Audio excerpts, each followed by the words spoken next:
Spying obviously has existed since human beings split into two tribes and began wondering what the other was up to.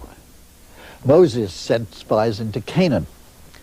Queen Elizabeth had her own internal security system against the presumably lethal intentions of the Jesuits.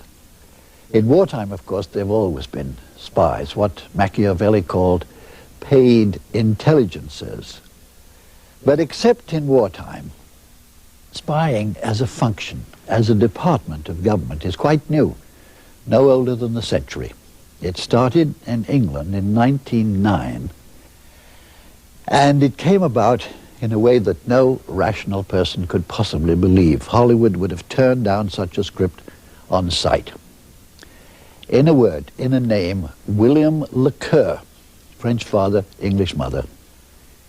William le Cooke was a third, fourth, fifth-rate writer of very lurid thrillers, most, if not all of which, were obsessed with the perils of a Britain riddled with and soon to be overcome by thousands of resident German spies. From about 1907 to the outbreak of the First World War in 1914, he turned out this trash, but managed to terrify a very large audience of British readers.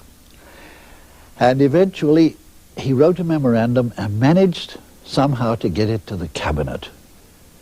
The Foreign Secretary secretly appointed a subcommittee to go into le Cooke's charges that inside resident in the United Kingdom were 20, 30, 40,000 German spies. When the war did break out, over 200 Germans were arrested. There was enough evidence to bring two to trial. One of them was acquitted. Nevertheless, the subcommittee stayed alive and began to recruit agents. It was the embryo of MI5. Alistair Cooke, Masterpiece Theatre. Good night.